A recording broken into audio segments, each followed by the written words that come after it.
ধর্মাত্মা বিদুরকে দেখে ভগবান শ্রীকৃষ্ণের অত্যন্ত প্রিয় শাখা উদ্ধব জিজ্ঞেস করছেন, আচ্ছা আপনি কেন আবার তীর্থে তীর্থে পরিভ্রমণ করেন? আপনার নাম তো তীর্থঙ্কর, আপনাকে তো তীর্থে তীর্থে যাওয়ার প্রয়োজন নাই। কারণ সাধারণ মানুষ তীর্থে কেন যায়? নিজে পবিত্র হতে যায়, তাই না? আমি পবিত্র হওয়ার জন্য আমি তীর্থে যাই। কিন্তু আমার ভগবান তার ভক্তকে তীর্থে কেন পাঠান জানো? ভক্ত কেন তীর্থে যায় জানেন? বলে তীর্থকে পবিত্র করবার জন্য চলে যায়। বলো না গো রাধে রাধে। আপনি যখন তীর্থে যান তীর্থ পবিত্র হয়, তীর্থ আপনার স্পর্শে তীর্থ পবিত্র হয়ে যায়। আমি যখন তীর্থে যাই আমি পবিত্র হতে যাই, আর আপনি যখন তীর্থে যান তীর্থকে পবিত্র করতে আপনি যান। এত বড় মহিমা, বৈষ্ণবের মহিমা। গঙ্গার পরশে হয় পশ্চাতে পাবন, দর্শনে পবিত্র করো এই তোমার গুণ। দর্শনে পবিত্র করো এই তোমার গুণ। গঙ্গায় স্নান করবার পর তারপর শুচি হয়, তারপর পাপ যায়। আর বৈষ্ণব দর্শনে যায় মনের ময়লা স্পর্শনে ওঠে প্রেম তরঙ্গ। বৈষ্ণব দর্শন করলেই মনের ময়লা চলে যায়। হ্যাঁ, বলো না গো রাধে রাধে। বৈষ্ণব দর্শনে যায় মনের ময়লা, স্পর্শনে ওঠে প্রেম তরঙ্গ। দুজন দুজনের সঙ্গে কথা কইছেন, কত কথা। আজকে যেহেতু কথা মানে একটু শুরু হতে, আজকে বৃষ্টি বাদলের দিন, শুরু হতে বিলম্ব হয়েছিল, সেই জন্য একটু সংক্ষিপ্ত আকারেই বলতে হবে। ভগবান তার অত্যন্ত প্রিয় দুইজন হাতে হাত রেখে উদ্ধব মহারাজ তিনি ধর্মাত্মা বিদুরকে মৈত্রী ঋষির কাছে নিয়ে গেলেন। আর মৈত্রী ঋষিবর তার সঙ্গে ধর্মাত্মা বিদুরের এবার সৃষ্টি প্রসঙ্গক্রম আলোচনা হলো। ভগবান শ্রীহরি ব্রহ্মাকে আদেশ দিলেন যে তুমি সৃষ্টি করো। তখন তো পৃথিবীর রসাতলগতা যেটা শুনছিলেন, পৃথিবী তখন জলে নিমগ্ন হয়ে আছেন।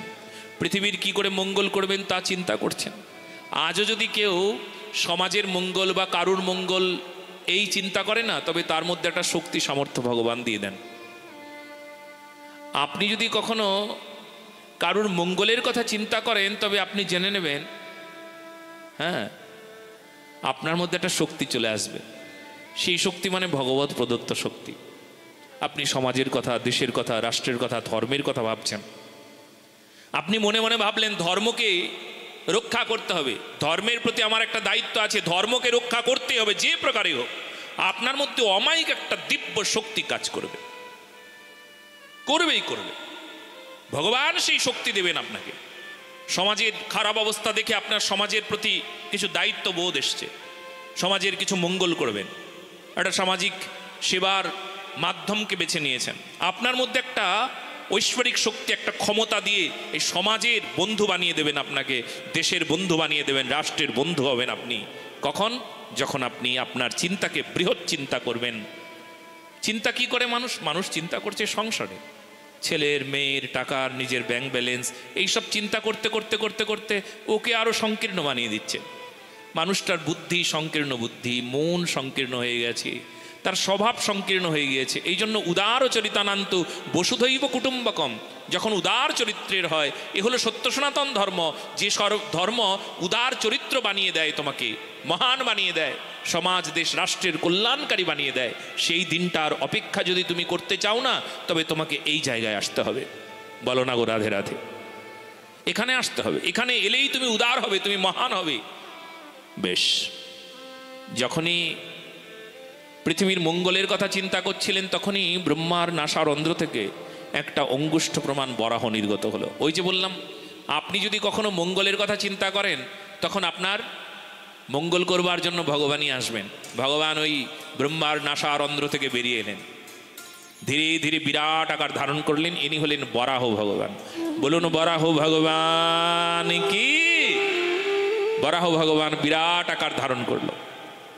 ইনি পৃথিবীর উদ্ধার করবার জন্য এগিয়ে এলেন, পৃথিবীর উদ্ধার করবার জন্য এগিয়ে আসার সঙ্গে সঙ্গে তখন হিরণ্যাক্ষ এসে বাধা দিলেন। হিরণ্যাক্ষের সঙ্গে যুদ্ধ হলো। ধর্মাত্মা বিদুর জিজ্ঞেস করছেন, মহারাজজি এতদিন যুদ্ধ করবার কি প্রয়োজন আছে? এক মুহূর্তে তো শেষ করে দিতে পারেন, ভগবান এক ইশারায় তাকে রাম রাম সত্য করে দিতে পারেন। তখন ধর্মাত্মা বিদুরকে মন্ত্রী ঋষিবর বললেন যে একে এক মুহূর্তে শেষ করতে পারেন, কিন্তু ভগবান দেখছেন এ তারই পার্শ্বদ, তারই ভক্ত, এই জন্য যত কি করে হলো বলে এক কল্পে ব্রহ্মা তখন তার প্রথম পুত্র মানস পুত্র চতুষ্ষণ, সনক, সনাতন, সনন্দ, সনত কুমার, ইনি হলেন ভগবানের প্রথম অবতার। সনক, সনাতন, সনন্দ, সনত কুমার এনারা পিতার কাছে ছুটে এলেন, মানে ব্রহ্মার কাছে ছুটে এলেন। ব্রহ্মাকে তখন জিজ্ঞেস করছেন, হে পিতা, এমন সুন্দর সুগন্ধ কোত্থেকে আসছে? এত সুন্দর গন্ধ কোত্থেকে আসছে যে গন্ধে আমরা পাগল হয়ে যাচ্ছি? তখন পিতা বলছেন, এই ভগবানের চরণের গন্ধ, এ ভগবানের চরণের গন্ধ। ভগবানের চরণের গন্ধ এত সুন্দর আমাদের পাগল করে দিল। কেউ ভগবানের চরণের গন্ধ পেয়েছেন? যদি কেউ পেয়ে থাকেন দেখি হাত তুলুন তো। কেমন ভগবানের চরণের গন্ধ? প্রতিদিন কিন্তু এর গন্ধ আস্বাদন নিতে হয়। ভগবানের প্রসাদী যে তুলসী, প্রসাদী যে পুষ্প, ভগবানকে চরণে ফুল তুলসী তো দেনই, দেওয়ার পর সেই প্রসাদী তুলসী, প্রসাদী পুষ্পের আঘ্রাণ নিতে হয় প্রতিদিন। তখন অনুভব হয় ভগবানের চরণের গন্ধ কেমন। মৃগমদ নীলোৎপল মিলনে যে পরিমল, যে হরে তার গর্বমান, হেন কৃষ্ণ অঙ্গগন্ধ, সে গন্ধে যার নাই সম্বন্ধ, সে নাসা ভস্রার সমান। মৃগ কস্তুরী আর নীল পদ্মফুল একত্রীকরণ করলে যে সুন্দর সুগন্ধ হয়, তা ভগবানের শ্রীচরণের গন্ধ। এ গন্ধ কেমন বলে, অমায়িকই চরণের গন্ধ। এই গন্ধ যার নাসিকায় গিয়ে প্রবেশ করলো তার জীবন ধন্য হলো। যার নাসিকায় প্রবেশ না করলো তার নাসিকা কেমন যেন ভস্রা। ভস্রা মানে জানো, ওই কামারশালায় কোনোদিন গিয়েছো? লোহা তৈরি করে, যে লোহার জিনিসপত্র তৈরি করে, হাঁপড়, ও দিয়েও কিন্তু বাতাস বের হয়, বাতাস ভেতরে ঢোকে। দেখেছো তোমরা হাঁপড়? হাঁপড় টানা, একবার বাইরে বাতাস যায় আবার ভেতরে আসে, ওর নাকের মতনই কাজ করে। বলে যদি তোমার নাকে ভগবানের চরণের গন্ধ না গেল, তবে তোমার নাকটা কি? হাঁপড়। হিন্দিতে বলে ধুকনি। हिंदी में क्या कहते हैं? धूकनी, हापुर। পিতাকে বলছে, পিতা ভগবানের চরণের গন্ধ এত সুন্দর। যদি এত সুন্দর ভগবানের চরণের গন্ধ হয়, তাহলে ভগবানের নাম কি পিতা? নাম শুনবে? কৃষ্ণ, হরি, নারায়ণ, মধুসূদন, এত সুন্দর নাম। পিতা নাম শুনলে সারাটা শরীর রোমাঞ্চিত হয়ে যাচ্ছে, কম্প অশ্রু আসছে। এত সুন্দর নাম, হরি হরি হরি হরি হরি কহিতে কহিতে আর যদি নাহি কওয়া হয়, মন জানি হরি কয় হরি কয়। অমৃত প্রাণরচ রচিতে যাচিতে করুণা বহ, বহ হে করুণা প্রেমধারা সহ। আমারে জড়িয়ে রেখেছে যত মায়াজাল, দেখিতেছি আমি, দেখাইয়েছ তুমি চিরদিন চিরকাল মায়াজাল মায়াজাল। এত সুন্দর সুগন্ধ ভগবানের, এত সুন্দর নাম। যদি নাম এত সুন্দর হয়, তার চরণের গন্ধ যদি এত সুন্দর হয়, মাতাল করে দেওয়ার মতন গন্ধ, তবে না জানি তিনি কত সুন্দর হবে। ও পিতা, তাকে কি করে দেখব? বলে তাকে দেখতে হলে নাম গাইতে গাইতে, তার গুণগান গাইতে গাইতে তার কাছে যেতে হয়। বলো না গো রাধে রাধে। চলো আমরা সকলে বৈকুণ্ঠে যাই চতুষ্ষণের সঙ্গে। চতুষ্ষণ গুণগান গাইতে গাইতে চতুষ্ষণ বৈকুণ্ঠে যাচ্ছেন। জয় জয় শ্রী রাধে শ্যাম। तुम्हारे द्वार पर आकर प्रभु हमने ये ठाना है, यहाँ सबका ठिकाना है, सबका ठिकाना। तुम्हारे द्वार पर आकर प्रभु हमने ये ठाना है, तुम्हारे द्वार पर आकर प्रभु हमने ये ठाना है, यहाँ सबका ठिकाना है, सबका ठिकाना है, यहाँ सबका ठिकाना है, सबका ठिकाना है। श्री राधे, यहाँ सबका ठिकाना है। कौन सी ठिकाना? जो एड्रेस हम लोगों का है ना, सच में वो एड्रेस तो एड्रेस ही नहीं है।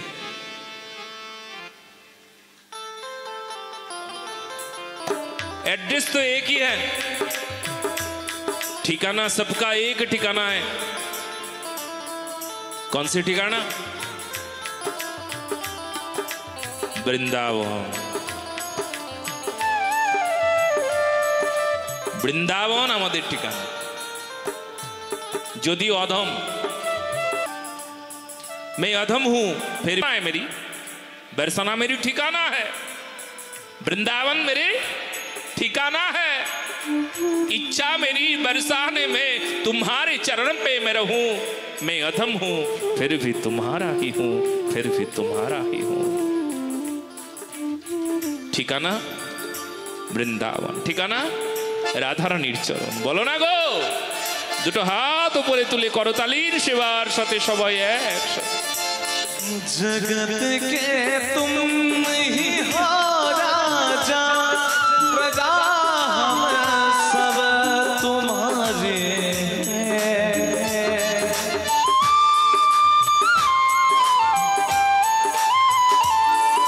जगत के तुम ही हो राजा, प्रजा हम सब तुम्हारे हैं।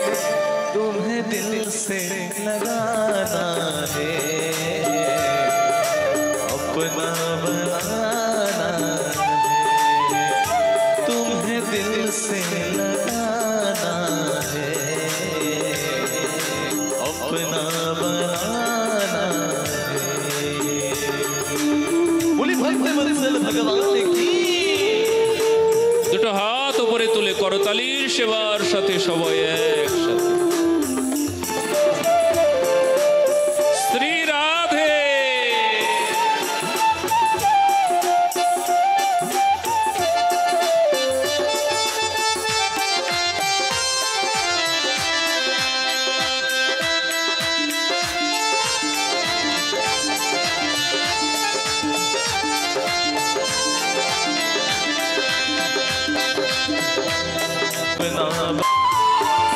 जगत के रंग क्या देखो, छवि ऐसी तुम्हारी है। तुम्हें दिल से लगाना है, अपना बनाना है। तुम्हें दिल से लगाना है, प्रभु अपना बनाना है। तुम्हारे द्वार पर आकर प्रभु हमने ये ठाना है। तुम्हारे द्वार पर आकर प्रभु हमने ये ठाना है, यहाँ सबका ठिकाना है, सबका ठिकाना है, यहाँ सबका ठिकाना है, सबका ठिकाना है, यहाँ सबका ठिकाना है, यहाँ सबका ठिकाना है। जय जय श्री राधे বৈকুণ্ঠ দূর থেকে দেখছেন যে চারটা ছোট্ট ছোট্ট বাচ্চা, পরনে ওদের কাপড় নেই, আর বাচ্চাগুলোকে বলছে, এই বাচ্চাগুলো, তোদের পরনে কোনো কাপড় নেই, যা যা বস্ত্র পরে আয়। তারা তো আসলে দেখতে বাচ্চার মতন, কিন্তু তারা তো আর বাচ্চা না, দেখতে 3-4 বছরের মতন। তারা কি বললো জানো?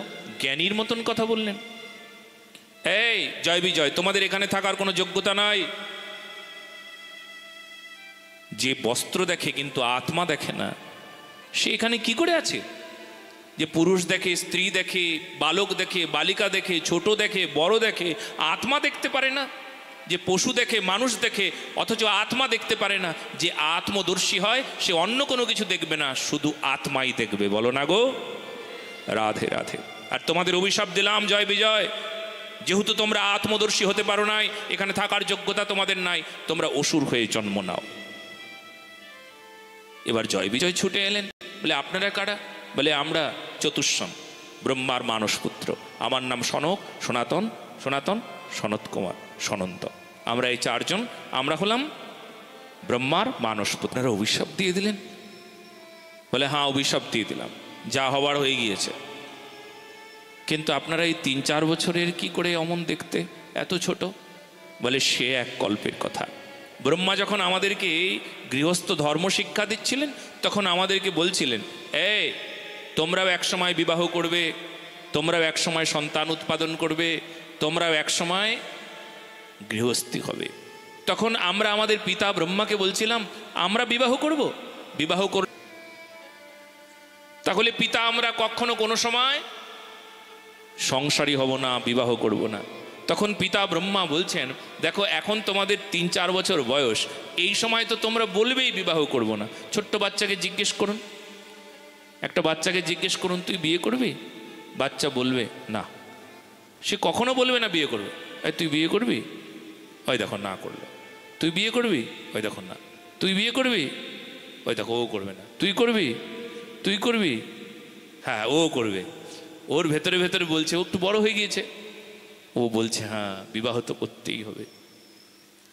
কেন? বড় হলে বলবে আমি বিবাহ করব, বা মনে মনে বলবে আমি বিবাহ করব। কিন্তু ছোট শিশুকে বলো, সে কিছুতেই বিবাহ করবে না, মানে চাইবে না। আমি বিবাহ তো বুঝেই না কাকে বিবাহ বলে। বলো না গো, রাধে রাধে। ও বোঝে না কি বিবাহ কাকে বলে, শিশু তো জানে না। সেই জন্য এখন তোমাদের শৈশবকাল, দেখো শৈশবকাল অতিক্রম হবে, কৈশোর আসবে, কৈশোর আসবার পর তোমাদের শরীরে যৌবন আসবে। যৌবন এলে তোমরা তখন যদি বিবাহ না করো, তবে অবৈধভাবে স্ত্রী সঙ্গ করবে, আর তোমাদের পাপ লেগে যাবে। আচ্ছা পিতা, যখন শরীরে যৌবন আসে তখন বুঝি কামনা আসে, আর কামনা, সেই কামনায় যদি স্ত্রী সঙ্গ না হয় তাহলে অবৈধভাবে স্ত্রী সঙ্গ করব? বলে হ্যাঁ। বলে তাহলে পিতা এমন করে দিন আমাদের শরীরে যেন কখনো যৌবনই না আসে। বলো না গো, রাধে রাধে। যে যৌবন এলে যদি আমরা উচ্ছৃঙ্খল হয়ে যাই, যে যৌবন এলে যদি আমরা অবৈধভাবে স্ত্রী সঙ্গ করি, ভ্রষ্টাচারী হয়ে যাই, তাহলে হে পিতা আমাদেরকে কখনো কোনো সময় যেন আমাদের শরীরে যৌবন না আসে, ঠিক এই প্রকার আশীর্বাদ করুন। পিতা তখন বলছেন তথাস্তু, তোমরা কখনো কোনো সময় যৌবনে পা দেবে না, তোমাদের এই 3-4 বছরের এই বয়সটাই থাকবে, কখনো তোমরা বড় হবে না। আহা হা, তারা সারা জীবন ভজন করবে। কিন্তু আমাদের কি হবে? আমরা যে সাধারণ মানুষ, আমাদের শরীরে শৈশব, কৈশোর, যৌবন, বার্ধক্য, মৃত্যু, মৃত্যুর পর আবার জন্ম, এই কালচক্র, এই কালচক্রকে রোধ করা যায় না। এই যে দেখুন শীত চলে গেল, কিছুদিন আগে শীত ছিল, শীত চলে গেল, আবার শীতের পর আবার গরম পড়বে। আচ্ছা তুমি বলো তো মা, এই গরমকে সরিয়ে দেওয়া যাবে? শীতকে হটিয়ে দেওয়া যাবে? কারুর ক্ষমতা আছে শীতকে হটিয়ে দেবে? কেউ পারবে না। শীতকে হটিয়ে দেওয়া যাবে না, তবে শীত থেকে বাঁচার ব্যবস্থা করা যাবে কিনা? ওই দেখো আমার ওই মাটা সুন্দর চাদর দিয়েছে, আজকে বৃষ্টি হয়েছে, একটু ঠান্ডা ঠান্ডা পড়েছে, চাদর গায়ে দিয়েছে। না কি গায়ে দিয়েছো তুমি? চাদর না সোয়েটার? আচ্ছা কেন পড়েছো? বলে শীত যেন আমার শরীরে না আসে, শীত আসতে দেব না। শীত কি চলে যাবে নাকি? শীত আছে, কিন্তু শীত যেন ভেতরে না আসে। শরীরে যেন না আসে। একই রকমভাবে যৌবনকে হটিয়ে দেওয়া যাবে না, কিন্তু যৌবনের কামনাকে হটিয়ে দেওয়া যাবে। বলো না গো রাধে রাধে। বলে কি করে যৌবনের কামনাকে হটিয়ে দেবেন? বলে বস্ত্র পরে। বলে বস্ত্রটা কি? বলে কলিযুগের বস্ত্র। গুরুশ্রী পাদপদ্ম বলেছেন সেই বস্ত্রের কথা, বৃহৎ নারদীয় পুরাণ বলেছেন সেই বস্ত্রের কথা। কি? হরের নামৈব, হরের নামৈব, হরের নামৈব কেবলম, কলৌ নাস্তিব্য নাস্তিব্য নাস্তিব্য গতিরন্যথা। হরির নাম, হরির নাম, হরির নামই কেবল। এই নাম ছাড়া কলিযুগের অন্য কোনো গতি নাই, গতি নাই, গতি নাই, পথ নাই। হরে কৃষ্ণ কৃষ্ণ কৃষ্ণ হরে হরে, হরে রাম রাম রাম হরে হরে। রামানন্দীরা, রাম ভক্তরা হরে রাম রাম রাম হরে হরে, হরে কৃষ্ণ কৃষ্ণ কৃষ্ণ হরে হরে। এই 16 নাম, এই 32 অক্ষর, এই নাম কলিযুগের মহামন্ত্র। এই মন্ত্র কি করবে? এই মন্ত্র তোমাকে শরীরে যৌবন আসবে, কিন্তু যৌবনে কামনা আসতে দেবে না। কিন্তু কেউ যদি বলেন মহারাজজি আমার তো কামও আছে আবার নামও নেই, দুটোই একসঙ্গে করি, আমি তো নাম করছি কিন্তু কাম তো গেল না, আসলে বিশুদ্ধভাবে নাম হয় নাই, একদম গ্যারান্টি দেওয়া। আমাদের প্রাতঃস্মরণীয় বিনোদ বাবা বারবার বলেন যদি শ্রদ্ধাপূর্বক কেউ হরির নাম করে তবে তার শরীরে কাম আসতে পারে না। বলো না গো রাধে রাধে। শ্রদ্ধাপূর্বক হরির নাম, তাই বলেছেন, শাস্ত্রেও আছে অশ্রদ্ধায় হতম জপ। অশ্রদ্ধা সহকারে করলে হবে না, শ্রদ্ধাপূর্বক হরির নাম করলে তার শরীরে কাম প্রবেশ করতে পারে না। যার কাম আছে তার নাম হয় নাই, নাম করলে কাম থাকবে না, কাম করলে নাম থাকবে না। বলো না গো রাধে রাধে। তো বেশ, শ্রদ্ধাপূর্বক হরির নাম, গুরুশ্রী পাদ পদ্মের আদেশ, এ প্রতিপালন করলে আজও এই যে দুঃখ, ব্যথা, বেদনা, রিক্ততা, নিঃস্বতা, এই সাংসারিক যে আদি ভৌতিক, আধ্যাত্মিক, আদি দৈবিক, এই 3 তাপ এই চিরকালের জন্য পলায়ন করবে। এরপর যখন ভগবান প্রকট হলেন চতুষ্ষণের সামনে, চতুষ্ষণ ভগবানের চরণে বারবার প্রণাম করে বললেন, ভগবান ওই তো তোমার ওই চরণ, এই চরণ থেকেই সুগন্ধ আসছিল। আহা, চরণের ওই সুগন্ধি তুলসী, দেখো দেখো কি সুন্দর সুগন্ধ বেরোচ্ছে। আহা ভগবান, মৃগমদ মিলনে যে আনন্দ, সে আনন্দের অনুভব হচ্ছে। ও দয়াময়, ও ভগবান, কিন্তু তোমার চরণে একটা অপরাধ করে ফেলেছি, তোমার কাছে এসে তোমার পার্শ্বত্বের অভিশাপ দিয়েছি। ভগবান বলছেন ও তো উপলক্ষ মাত্র, তোমরা কোনো দোষ করনি, এ তো পূর্ব থেকেই হয়ে এসেছে। কারণ এরাই শিশুপাল দন্তবক্র হবে দ্বাপর যুগে, এরাই ত্রেতা যুগে রাবণ কুম্ভকর্ণ হবে, এরাই কলিযুগে জগাই মাধাই হবে, এরাই সত্যযুগে হিরণ্যাক্ষ হিরণ্যকশিপুর হবে। আমারই পার্শ্বদ কেন হবে? স্নেহাত ক্রোধাত দেশাত ভয়াত, ভয়েও আমাকে লাভ করবে, ক্রোধেও আমাকে লাভ করবে, দেশ করে আমাকে ঘৃণা করে সেও আমাকে লাভ করবে। তবে সেই লাভের পন্থা যে ভিন্ন ভিন্ন, তা জগতে প্রচার করতে হবে। আমার ভক্তির সঙ্গে আমার সম্পর্ক, এই সম্পর্ক যে অনাবিল আনন্দদায়ক। আর যারা আমার ভক্ত না, যারা আমার ভক্ত হতে পারলো না, তারা কেন পারলো না, এই প্রচারের প্রয়োজন আছে। তাই এক পক্ষ সত্য, এক পক্ষ মিথ্যা, এই সত্য মিথ্যা 2 পক্ষ নিয়েই আমাদের খেলা হবে। আর সেই খেলায় আমার এই পার্শ্বদ জয় বিজয়, তারা খেলার সাথী হবে। হ্যাঁ, 2 পক্ষের খেলা, সত্য আর মিথ্যা পক্ষের খেলা। সত্য পক্ষ জয়ী হবে, মিথ্যা পক্ষ পরাজিত হবে। আর সেই মিথ্যা পক্ষের একজন না থাকলে হবে? খেলায় যদি সমান সমান না হয় তাহলে তো আনন্দ হবে না। রাবণ কুম্ভকর্ণের মতন যদি অমন খেলোয়াড় না হয়, তাহলে ভগবান রামচন্দ্র এক ইচ্ছে করলেই তো এক মুহূর্তেই তো রাবণ কুম্ভকর্ণে এক ইশারাকেই শেষ, আর দরকারই নাই। আর এই এক ইশারায় ভগবান রামের যাওয়ার প্রয়োজন নাই। হনুমন্ত লাল যিনি হনুমানজি, বীর বিক্রম হনুমান, আর সেই হনুমান যদি একটা গদার এমন আঘাত করে না, বা সঙ্গে সঙ্গে রাবণ কোথায় ধূলিসাৎ হয়ে যাবে। আর রামায়ণের এত ঘটনার প্রয়োজনও পড়বে না, রামায়ণ ওখানেই শেষ। রামায়ণ ওখানে শেষ করা যাবে? ভগবান তার অত্যন্ত প্রিয় হনুমানজির সঙ্গে যখন রাবণের প্রথম সাক্ষাৎ হলো না, রাবণ বলছে, আরে এই বানর, তোমার কি শক্তি আছে, কি সামর্থ্য আছে? বলে, দেখি। প্রমাণ চাও? চলো আজকে খেলা হবে। বলে কেমন খেলা? বলে বক্সিং খেলা হবে। বলে আগে তুমি বক্সিং দাও, তারপর আমি দেব। রাবণ বলছে আগে তুমি দাও। হনুমান মনে মনে বলছেন রামলীলা যদি এখানেই শেষ করে দিই তাহলে শেষ, কারণ একটা বক্সিং দেব, এদিকে তো 14 বছর ইনি ঘুমিয়েই থাকবেন, অসুস্থ হয়ে প্যারালাইজড হয়ে পড়ে থাকবে, একটা বক্সিংই। রাবণ বলছে দাও দাও তুমি আগে দাও, আমি দেশের রাজা, আমি লঙ্কাপতি রাবণ, আগে যদি আমি দিই সেটা মানায় না, কারণ আগে আমি দিলে তুমি মরে যাবে। বলে তাই? আগে তুমি দিলে মরে যাবে, তাহলে দাও দেখি মেরে ফেলো আমাকে, কোনো অসুবিধা নাই, মরে যাওয়ার জন্য তৈরি। বলে ঠিক। বলে এইভাবে ঘুরিয়ে নিয়ে এমনভাবে একটা রাবণ এমন এক মারলো না হনুমানজিকে। হনুমানজি ঠিক চুপচাপ আছে, দাঁড়িয়ে আছে। হনুমানজিকে জিজ্ঞেস করলো কিরে তোর মাথাটা ঘোরে নাই? বমি বমি লাগছে না?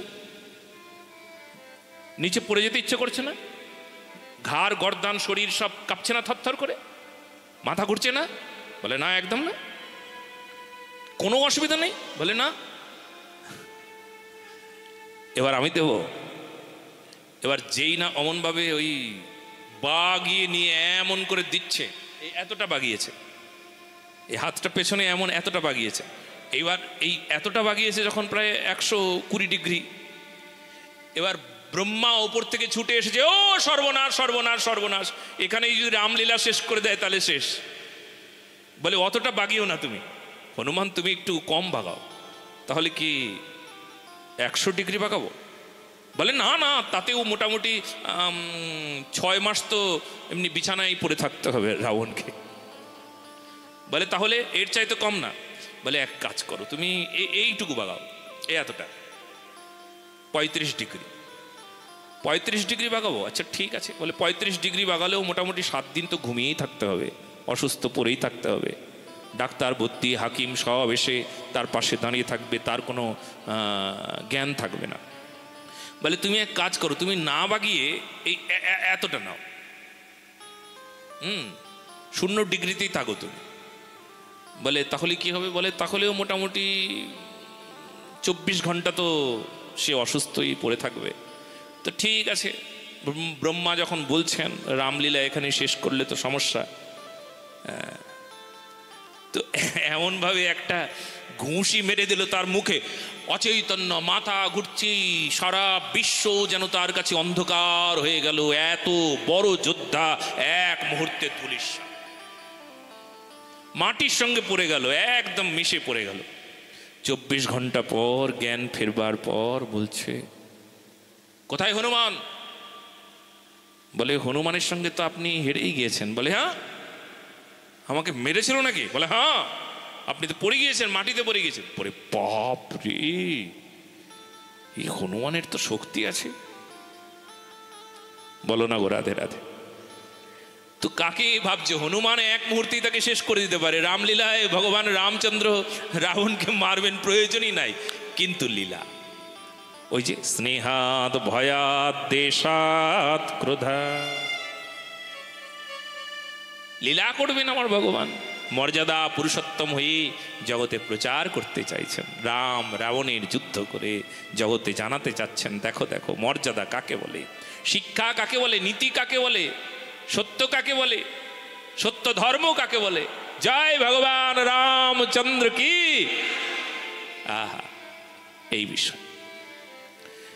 তো সেই জন্য আমি এত লীলার প্রচার করেছি।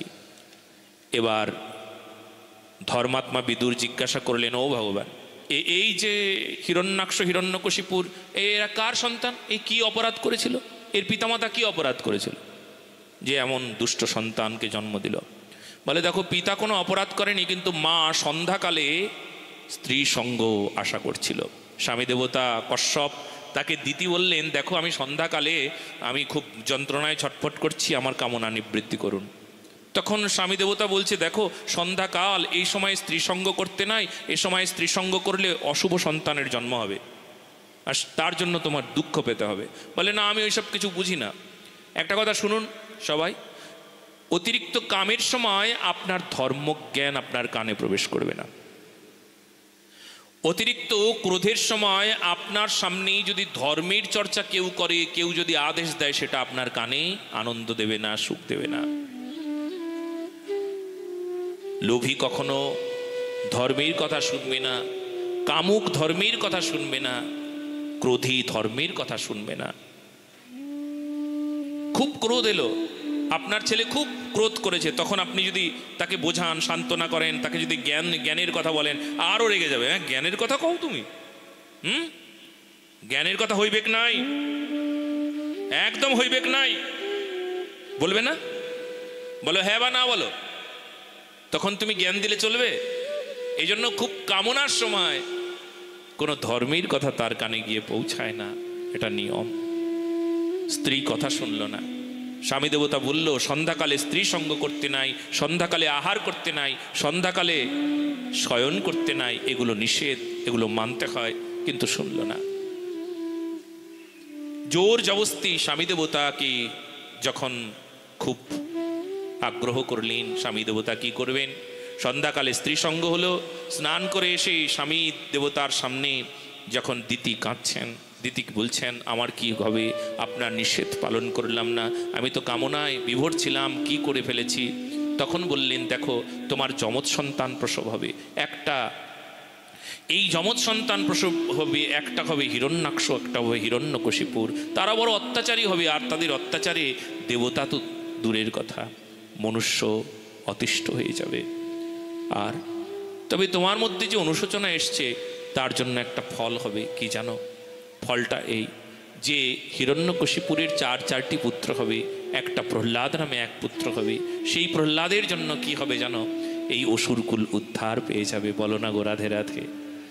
এই জন্য আমাদের সনাতন ধর্মের এমন নিয়ম, কখন স্ত্রী সঙ্গ করতে হয়। গর্ভাধান সংস্কার নামে একটা সংস্কার আছে, বিজ্ঞান। আপনি আপনার ইচ্ছা অনুযায়ী গর্ভাধান করবেন, আর সন্তান হবে, যে সন্তানের জন্য আপনি দুঃখী হবেন। আজকে কত মা কত বাবা সন্তানের জন্য দুঃখী, বলে হায় হায় কেমন একটা সন্তানের জন্ম দিলাম, এ সন্তান আমাকে কিছুতেই সুখ দিল না, আপনাকে সুখী করলো না, সমাজকে কি করে সুখী করবে, দেশকে কি করে সুখী করবে। সেই জন্য সমাজ দেশ রাষ্ট্রের কল্যাণের জন্য এমন সন্তানের প্রয়োজন, যার জন্য পিতামাতাকে ঠিক হতে হয়। পিতামাতা যদি ওই প্রকার পশুর মতন আচরণ করে, যখন তখন স্ত্রী সঙ্গ করে, তাহলে তার যে গর্ভে সন্তান হবে, সে সন্তান কত অশুভ হবে, তা আপনি লিখে রাখার মতন বিষয়, লিখে রাখুন। সেই জন্য গর্ভাধান সংস্কার নামে সংস্কার আছে। উচিত সময়ে সঠিক সময়ে গর্ভাধান করতে হয়।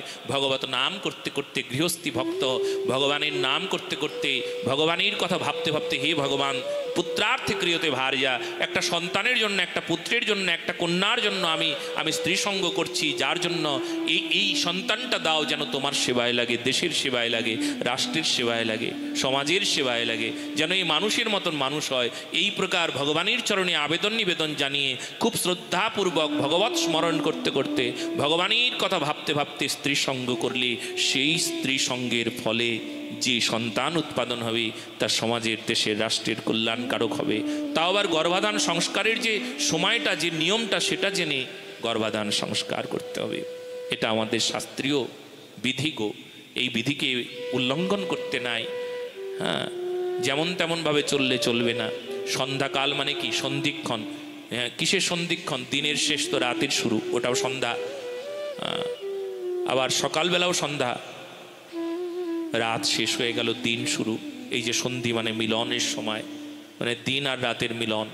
এই সময় যদি স্ত্রী স্বামীর মিলন হয়, তখন অশুভ হয়। এছাড়া তিথির মিলন থাকে, কিছু কিছু তিথি, কিছু কিছু নক্ষত্রের মিলন সময়, দুই নক্ষত্র, দুই তিথি, এই মিলনের সময়ে যদি স্ত্রী সঙ্গ হয়, তাহলে তার সন্তান যদি গর্ভে আসে, সেই অশুভ সন্তান জন্ম হয়।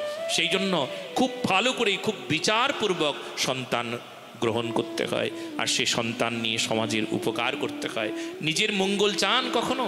নিজের মঙ্গল যদি চান, তাহলে অবশ্যই অবশ্যই আমাদের সনাতন বিধি, আমাদের ধর্মীয় বিধি, আমাদের শাস্ত্রীয় বিধিকে অনুসরণ করুন। কারণ এই বিজ্ঞান এই বিজ্ঞান আপনাকে মানতেই হবে, বিজ্ঞান আপনাকে গ্রহণ করতেই হবে। যদি আপনি আপনার জীবনে যদি কখনো উন্নত কিছু চান, আপনার জীবন যদি উন্নতির পথে নিয়ে যেতে চান, তবে বিজ্ঞান মনস্ক হতে হবে আপনাকে। বলো না গো রাধে রাধে।